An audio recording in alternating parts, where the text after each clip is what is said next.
All right, I'm going to show you here that we are at 190 degrees now with our milk. We're hitting 180, right up to 190 there. Perfect. Keep in mind that we started at 1205. We were skimming on the top of the surface at about 1250. It's now 118 and I've hit the mark of 190. I moved from the stove over here now to the cabinet. And on this step, what we are going to do is put in an agent that will separate the curd from the whey, which is distilled vinegar, white distilled vinegar. Okay, I'm going to take a minute to talk about measuring for this type of milk. Since we're separating curd from whey and we're using a measure or a separating agent, you can be less precise with your measuring. I had maybe a gallon and a quart.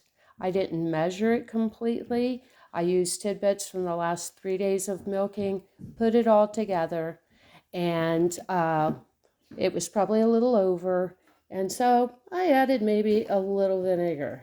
In other words, very imprecise. I am going to put my vinegar in.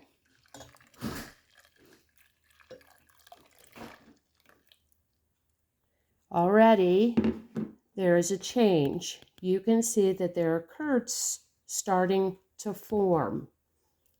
I'm going to take my spoon and not just stir it like before, but slice it through the mixture just enough that there is that agent to separate all the way through.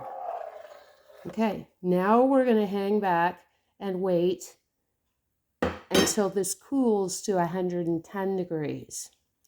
Back on the measuring, I want to point this out that for curd and whey, measuring does not have to be precise.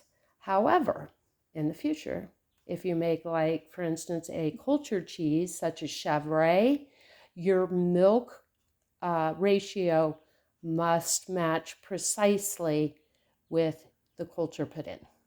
Alrighty, we are going to get back here when this cools down to 110. This recipe may seem cumbersome, but it gives you lots of time for multitasking to get other things done.